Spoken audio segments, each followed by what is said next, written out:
ಎಲ್ಲ ವೀಕ್ಷಕ ಬಂಧುಗಳಿಗೆ ನಮಸ್ಕಾರ. ಬಂಧುಗಳೇ, ಇವತ್ತಿನ ದಿವಸ ಬಹಳ ಮುಖ್ಯವಾಗಿ ಸಿಂಹರಾಶಿಯವರೇ ನಿಮ್ಮ ಹೆಸರಿನ ಮೇಲೆ ಮರಣ ಬಂಧನ ಮಾಡ್ತಾ ಇರುವಂತಹದ್ದು. ಏನಿದು ಇದರ ಅರ್ಥ? ಸಿಂಹರಾಶಿಯವರ ಹೆಸರಿನ ಮೇಲೆ ಯಾಕೆ ಮರಣ ಬಂಧನ ಮಾಡ್ತಾ ಇದ್ದಾರೆ, ಏನೆಲ್ಲ ವಿಚಾರಗಳಿದೆ ಅಂತ ಇವತ್ತಿನ ಸಂಚಿಕೆಯಲ್ಲಿ ನೋಡೋಣ. ಬಂಧುಗಳೇ, ಮಾನವ ಜೀವನದಲ್ಲಿ ಹೆಸರು ಅಂತಕ್ಕಂಥದ್ದು ಕೇವಲ ಕರೆಯುವಂಥ ಪದ ಅಲ್ಲ, ಅದೊಂದು ಒಬ್ಬ ವ್ಯಕ್ತಿಯ ಗುರುತು ಅಂತಾನೆ ಹೇಳ್ಬೋದು. ಅವನ ಆತ್ಮವಿಶ್ವಾಸ ಅಥವಾ ಸಮಾಜದಲ್ಲಿ ಇರ್ತಕ್ಕಂಥ ಒಂದು ಸ್ಥಾನಮಾನ ಅಥವಾ ಭವಿಷ್ಯದ ದಿಕ್ಕಿನ ಸಂಕೇತವೂ ಕೂಡ ಹೌದು ಹೆಸರು ಅನ್ನುವಂಥದ್ದು. ಜ್ಯೋತಿಷ್ಯ ಶಾಸ್ತ್ರದ ಪ್ರಕಾರವಾಗಿ ಕೂಡ ಪ್ರತಿಯೊಂದು ಅಕ್ಷರವೂ ಕೂಡ ಒಂದು ಶಕ್ತಿಯನ್ನು ಹೊಂದಿರತಕ್ಕಂಥದ್ದು. ಆ ಶಕ್ತಿ ಗ್ರಹಗಳೊಂದಿಗೆ ಸಂಯೋಜನೆಯಾಗಿ ವ್ಯಕ್ತಿಯ ಜೀವನದ ಮೇಲೆ ಸಕಾರಾತ್ಮಕವಾದಂತಹ ಅಥವಾ ನಕಾರಾತ್ಮಕವಾದಂತಹ ಪರಿಣಾಮವನ್ನು ಬೀರ್ತಕ್ಕಂಥದ್ದು. ಇಂಥ ಸಂದರ್ಭದಲ್ಲಿ ಸಿಂಹರಾಶಿಯವರ ಹೆಸರಿನ ಮೇಲೆ ಮರಣ ಬಂಧನ ಮಾಡ್ತಾ ಇದ್ದಾರೆ ಎಂಬುವಂಥ ವಾಕ್ಯಗಳು ಕೇಳಿದಾಗ ಭಯ ಉಂಟಾಗುವಂಥದ್ದು, ಸ್ವಲ್ಪ ಹೆದರಿಕೆ ಆಗ್ತಕ್ಕಂಥದ್ದು. ಸೊ ಬಹಳ ಮುಖ್ಯವಾಗಿ ನಾವು ಇದನ್ನ ಒಂದು ಜಾಗೃತಿಯ ಸಂದೇಶವಾಗಿ ಅರ್ಥ ಮಾಡ್ಕೊಳ್ಬೇಕು. ಈ ಒಂದು ವಿಡಿಯೋದಲ್ಲಿ ಬಹಳ ಮುಖ್ಯವಾಗಿ ಸಿಂಹರಾಶಿಯ ಸ್ವಭಾವ, ಹೆಸರಿನ ಶಕ್ತಿ, ಆ ಮರಣ ಬಂಧನ ಎಂಬ ಕಲ್ಪನೆಯ ಅರ್ಥವನ್ನ, ಅದರ ಹಿಂದಿರ್ತಕ್ಕಂಥ ಒಂದು ಮಾನಸಿಕ ಆಗಿರ್ಬೋದು, ಸಾಮಾಜಿಕ ಕಾರಣಗಳನ್ನ, ಜ್ಯೋತಿಷ್ಯ ಒಂದು ದೃಷ್ಟಿಕೋನ ಮತ್ತು ಅಂತಿಮವಾಗಿ ಕೈಗೊಳ್ಳಬೇಕಾದಂಥ ಎಚ್ಚರಿಕೆಗಳನ್ನು ಅಥವಾ ಪರಿಹಾರಗಳನ್ನು ನಾವು ತಿಳಿಸಿಕೊಡುವಂಥದ್ದು ಈ ವಿಡಿಯೋದಲ್ಲಿ ಮುಖ್ಯ ಆಗಿರುವಂಥದ್ದು. ಈ ಸಿಂಹರಾಶಿಯವರ ಸ್ವಭಾವವನ್ನು ನಾವು ನೋಡ್ತಾ ಹೋದರೆ ಸ್ನೇಹಿತರೆ, ಸಿಂಹರಾಶಿ ಅಧಿಪತಿ ಯಾರು? ಸೂರ್ಯ. ಸೂರ್ಯನು ಪ್ರಕಾಶ ಮತ್ತು ಆತ್ಮ ಗೌರವ, ಶಕ್ತಿ ಮತ್ತು ನಾಯಕತ್ವದ ಸಂಕೇತ, ಹೌದಾ? ಹಾಗೆ ಸಿಂಹರಾಶಿಯವರು ಸಾಮಾನ್ಯವಾಗಿ ಆತ್ಮವಿಶ್ವಾಸವನ್ನು ಕೂಡಿರ್ತಾರೆ, ನಾಯಕತ್ವದ ಗುಣವನ್ನು ಹೊಂದಿರತಕ್ಕಂಥವ್ರು, ನೇರ ಮಾತು ಹೇಳುವಂಥ ಸ್ವಭಾವ ಇಟ್ಕೊಂಡಿರ್ತಕ್ಕಂಥವ್ರು, ಗೌರವ ಮತ್ತು ಮಾನಕ್ಕೆ ಹೆಚ್ಚಿನ ಪ್ರಾಮುಖ್ಯತೆಯನ್ನು ಕೊಡ್ತಕ್ಕಂಥವ್ರು ಸಿಂಹರಾಶಿಯವರು. ಹಾಗೆ ಅಪಮಾನವನ್ನು ಸಹಿಸುವಂಥ ಮನೋಭಾವ ಇರ್ತಕ್ಕಂಥವ್ರು ಯಾರು ಅಂತ ಹೇಳಿದ್ರೆ ಅದು ಸಿಂಹರಾಶಿಯವರು. ಇಷ್ಟೆಲ್ಲ ಶಕ್ತಿಯ ಗುಣಗಳಿದ್ರೂ ಸಹ ಅತಿಯಾದ ಅಹಂಕಾರ, ಕೋಪ ಮತ್ತು ಜಿದ್ದಿನ ರೂಪಕ್ಕೆ ಆ ಒಂದು ತಿರುಗಿದಾಗ ಅದೇ ಗುಣಗಳು ಅಪಾಯದ ಮೂಲವಾಗ್ಬೋದು. ನಿಮಗೆ ಕೋಪ ಬಂದಾಗ, ಯಾರು ಸಿಂಹರಾಶಿಯವರಿಗೆ ಕೋಪ ಬಂದಾಗ ಅಥವಾ ಅಹಂಕಾರ ಬಂದಾಗ, ಸ್ವಲ್ಪ ಬದಲಾವಣೆ ಆದಾಗ ಹಲವಾರು ರೀತಿಯ ದಾರಿಗಳು ತಪ್ಪುವಂಥ ಸಾಧ್ಯತೆ ಇದೆ.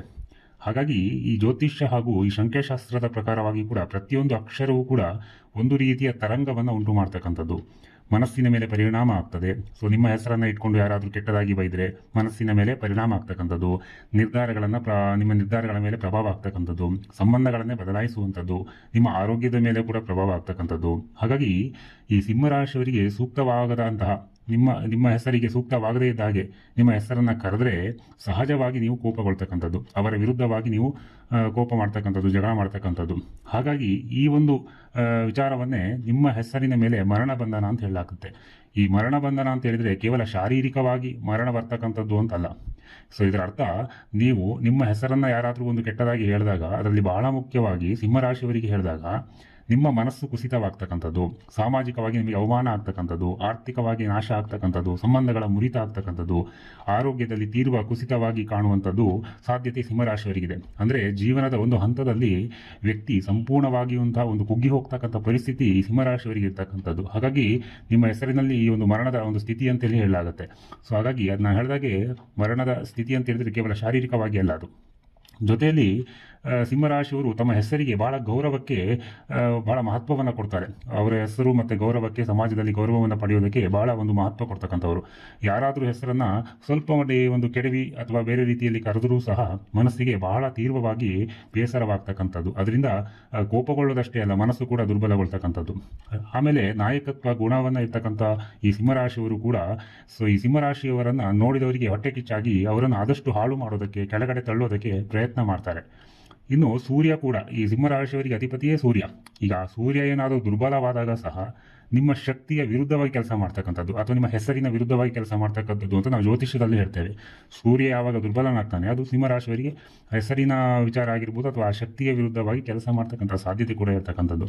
ಜೊತೆಗೆ ಅಷ್ಟೇ ಅಲ್ಲ, ನಿಮಗೆ ಭಯ, ಮಾನಸಿಕವಾಗಿರ್ತಕ್ಕಂಥ ಪರಿಣಾಮಗಳಾಗ್ತಕ್ಕಂಥದ್ದು. ಅಂದರೆ ನನ್ನ ಹೆಸರಿನ ಮೇಲೆ ಏನೋ ಮಾಡಿದ್ದಾರೆ ಎಂಬ ಭಾವನೆ ಉಂಟಾಗ್ತಕ್ಕಂಥದ್ದು, ಭಯ ಹುಟ್ಟಾಗುವಂಥದ್ದು, ಆತ್ಮವಿಶ್ವಾಸ ನಿಮಗೆ ಕಡಿಮೆ ಆಗ್ತಕ್ಕಂಥದ್ದು, ನಿರ್ಧಾರ ಶಕ್ತಿಯನ್ನು ಹಾಳು ಮಾಡ್ತಕ್ಕಂಥದ್ದು ಅಥವಾ ನಿದ್ರಾಹೀನತೆ ಅಥವಾ ಒತ್ತಡ, ಕೋಪಗಳು ಹೆಚ್ಚಿಸುವಂಥದ್ದು. ಹಾಗಾಗಿ ಈ ರೀತಿಯ ಮಾನಸಿಕವಾಗಿರ್ತಕ್ಕಂಥ ಸ್ಥಿತಿ ನಿಮಗೆ ನಿಜವಾದ ಅಪಾಯವನ್ನು ತಂದುಕೊಡ್ಬೋದು ಹೆಸರಿನ ಉದ್ದೇಶದಿಂದಾಗಿ. ಹಾಗೆ ಜೊತೆಯಲ್ಲಿ ಅಷ್ಟೇ ಅಲ್ಲ, ನಿಮ್ಮ ಹೆಸರನ್ನು ಕೆಡಿಸುವಂಥ ಪ್ರಯತ್ನಗಳಾಗ್ಬೋದು, ಅಪಪ್ರಚಾರಗಳಾಗ್ಬೋದು, ನಿಂದನೆ ಆಗ್ಬೋದು, ಶಾಪವನ್ನು ಹಾಕಿದಂತೆ ಮಾತನಾಡ್ತಕ್ಕಂಥದ್ದಾಗಿರ್ಬೋದು, ಇವೆಲ್ಲವೂ ಕೂಡ ನಿಮ್ಮ ಹೆಸರಿನ ಮೇಲೆ ಒಂದು ಕೆಟ್ಟದಾಗಿ ಹೇಳುವಂಥದ್ದು. ಸೊ ಇದೊಂದು ರೀತಿ ನಿಮಗೆ ಮರಣದಂತೆ ಭಾವ ಆಗ್ತದೆ. ಸೊ ಇದು ಶಾರೀರಿಕವಾದಂಥ ಮರಣ ಅಲ್ಲ. ಸೊ ಈ ರೀತಿಯಾದಂಥ ತೊಂದರೆಗಳಾಗ್ತಕ್ಕಂಥದ್ದು. ಹಾಗಾಗಿ ನೀವೇನೆಲ್ಲ ಎಚ್ಚರಿಕೆಯನ್ನು ತೆಗೆದುಕೊಳ್ಬೇಕು ಸಿಂಹರಾಶಿಯವರು, ದಯವಿಟ್ಟು ಕೂಡ ನೀವು ಭಾವನಾತ್ಮಕವಾಗಿ ಗಟ್ಟಿಯಾಗಿದ್ದರೂ ಸಹ ಒಳಗಡೆ ಸೂಕ್ಷ್ಮ ವ್ಯಕ್ತಿಗಳು ನೀವು. ಸೊ ಭಾವನಾತ್ಮಕವಾಗಿ ಗಟ್ಟಿಯಾಗಿದ್ದರೂ ಸಹ ಒಳಗಡೆ ನಿಮ್ಮಲ್ಲಿ ಭಾಳ ಸೂಕ್ಷ್ಮ ವಿಚಾರ ಇರತಕ್ಕಂಥದ್ದು, ಸೂಕ್ಷ್ಮ ವ್ಯಕ್ತಿಗಳು. ಹಾಗಾಗಿ ಸ್ವಲ್ಪ ಏನೇ ಹೇಳಿದರೂ ಕೂಡ ಅದನ್ನು ಒಳಗಡೆಯಿಂದ ಕೂಡ ಅದನ್ನು ಸ್ವೀಕರಿಸೋದಕ್ಕೆ ಅಥವಾ ಅದನ್ನು ಕೋಪ ಮಾಡಿಕೊಳ್ಳಬಾರ್ದು. ಸಹಿಸಿಕೊಳ್ಳೋದಕ್ಕೆ, ತಾಳ್ಮೆ ಮಾಡಿಕೊಳ್ಳೋದಕ್ಕೆ ಕೂಡ ನಿಮಗೆ ಅಭ್ಯಾಸ ಮಾಡ್ಕೊಳ್ಬೇಕಾಗತ್ತೆ. ಸೊ ಗೌರವಕ್ಕೆ ಧಕ್ಕೆ ಬಂದರೆ ತೀವ್ರವಾಗಿ ಕೋಪಗೊಳ್ತಕ್ಕಂಥದ್ದು. ಹಾಗಾಗಿ ಸಿಂಹರಾಶಿಯಲ್ಲಿ ಇರ್ತಕ್ಕಂಥವರು ತಮ್ಮ ಗೌರವಕ್ಕೆ ಯಾವಾಗ ಧಕ್ಕೆ ಬರುತ್ತೆ, ಕೋಪದಿಂದ ಏನೇನೋ ಜಗಳ ಮಾಡ್ತಕ್ಕಂಥದ್ದು. ಸೊ ಅದು ನಿಮಗೆ ನಷ್ಟ ಆಗ್ತಕ್ಕಂಥದ್ದು. ಹಾಗಾಗಿ ಕೋಪ ಮಾಡುವುದನ್ನು ಕೂಡ ನೀವು ಸ್ವಲ್ಪ ನಿಯಂತ್ರಣ ಮಾಡಬೇಕಾಗತ್ತೆ. ಹಾಗೆ ಕೋಪದಲ್ಲಿ ತಪ್ಪು ನಿರ್ಧಾರಗಳನ್ನು ದಯವಿಟ್ಟು ತೆಗೆದುಕೊಳ್ಬೇಡಿ ಸಿಂಹರಾಶಿಯವರು. ಕೋಪವಂತ ಬಂದಾಗ ನೀವು ಜೀವನದಲ್ಲಿ ತಪ್ಪು ನಿರ್ಧಾರವನ್ನು ತೆಗೆದುಕೊಳ್ತಕ್ಕಂಥ ಸಾಧ್ಯತೆ ಸಿಂಹರಾಶಿಯವ್ರದ್ದು ಭಾಳನೇ ಇರುತ್ತೆ. ಅಷ್ಟೇ ಅಲ್ಲ, ಆತ್ಮವಿಶ್ವಾಸ ಕೂಡ ಕುಸಿದ್ರೆ ಸಂಪೂರ್ಣವಾಗಿ ಪತನವಾಗ್ತಕ್ಕಂಥದ್ದು ನೆನ್ಪಿಟ್ಕೊಳ್ಳಿ.